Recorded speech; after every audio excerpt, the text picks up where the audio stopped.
A continuación, contamos con la presencia de Carlos Gañana Llorens, concejal delegado de Innovación y Gestión del Conocimiento del Ayuntamiento de Valencia.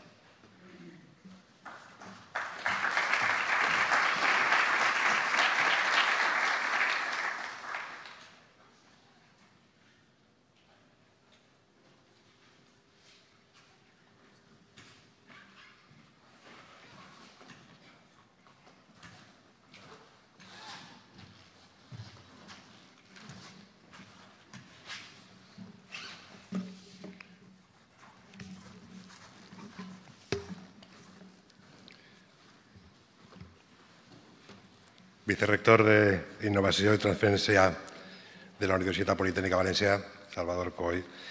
Vicepresident executiu de l'AVI, Andrés García Reche. Bon dia a totes i tots. En primer lloc, permeteu-me agrair a la Universitat Politècnica de València i al seu vicerrector la seva magnífica i generosa acollida en este paraninf de la universitat. No hi ha millor casa con la Casa de la Ciència i el Coneixement per a esta fita que la ciutat de València vol presentar-vos este matí.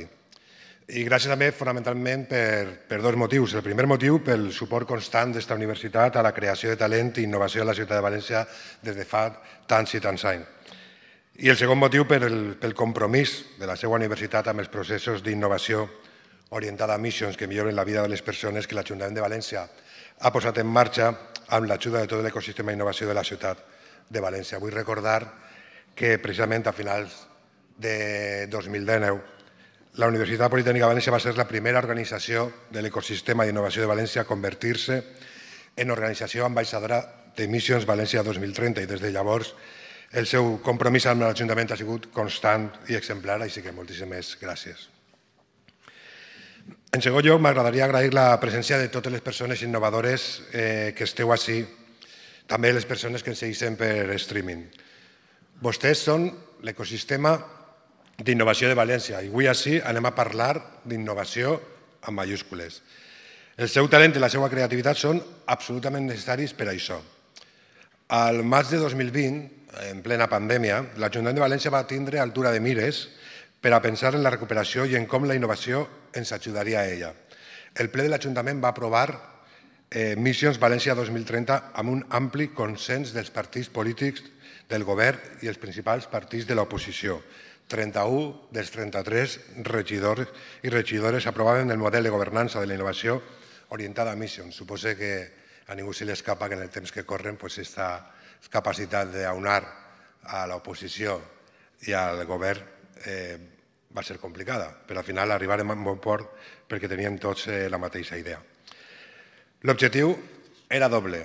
D'una banda, situar a València a l'avantguarda europea de ciutats compromeses amb la innovació orientada a missions que proposava la Comissió Europea per a la present dècada. I d'altra banda, aprendre i enfortir les nostres capacitats públiques per a ser una ciutat innovadora referent a Europa. Vull recordar que València ha sigut triada recentment una de les 100 ciutats europees per a liderar la missió climàtica i per a liderar també el desenvolupament d'innovació que serà necessari per a resoldre les majors complexitats a les quals ens enfrontem. El canvi climàtic és una d'aquestes complexitats que requereix innovació.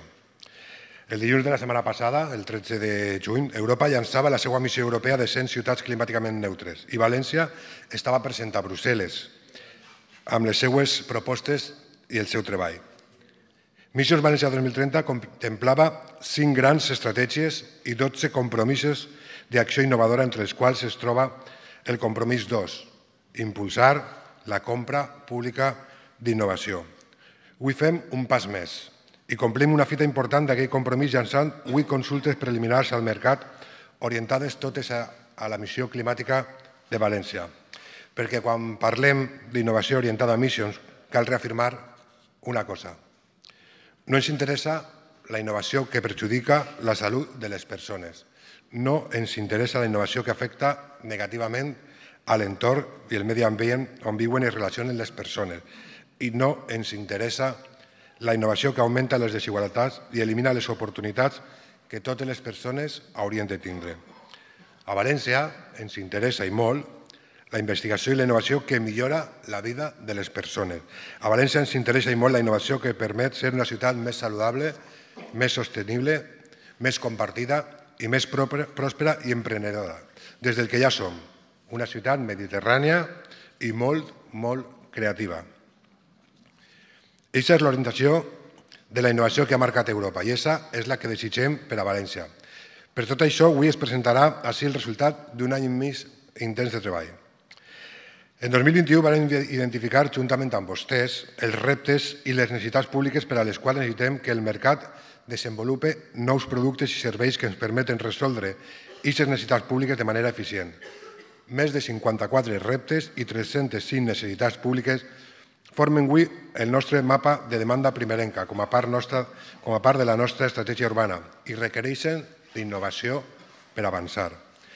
En 2022 hem decidit començar amb aquestes 8 consultes simultànies al mercat, prioritzant aquells reptes i necessitats públiques que impacten directament en la missió climàtica, que aspira a fer de València una ciutat climàticament neutra en 2030.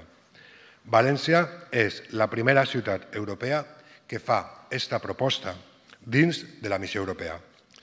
Aquestes consultes són una crida des de València a la creativitat i al talent vinga d'on vinga, qualsevol lloc i procedència, qualsevol disciplina, qualsevol activitat, qualsevol sector, qualsevol tecnologia o qualsevol font de coneixement, inclosa les humanitats. Sembla molt important, inclosa les humanitats. Esta cridada a proposar-nos innovació amb només dos requisits: millorar la vida de les persones i assegurar una transició justa. Sabem que la innovació és un viatge col·lectiu i no una destinació individual. Per això necessitem de tot l'ecosistema d'innovació per ajudar-nos a enfrontar les grans complexitats que la societat ens planteja. Per això vull anunciar en aquest esdeveniment de llançament de les 8 consultes preliminars al mercat que l'Ajuntament de València destinarà en els pròxims 4 anys més de 12 milions d'euros a comprar la innovació que vostès ens proposen i que resolga els reptes i les necessitats públiques que avui els presentem. Ara, després del treball previ necessari d'estos anys, estem a disposició de fer un pas cap avant i ajudar al mercat a desenvolupar la innovació necessària per a complir amb l'èxit de la missió climàtica de València. Des de l'Ajuntament de València volem compartir els riscos i els beneficis amb vostès. Sabem que la matèria primera de la innovació és l'experimentació i que aquesta comporta riscos. Des de l'Ajuntament de València volem ser el primer client de referència. Sabem que les empreses i les organitzacions innovadores que creen un producte o servei nou necessiten vendre per a consolidar aquesta innovació. Volem ser el seu primer client i ajudar-los a exportar la innovació d'esta terra al món sencer. València és una ciutat creativa i innovadora perquè les seues persones són creatives i innovadores. Esperem amb entusiasme les seues propostes innovadores per a millorar la vida de les persones. Moltes gràcies.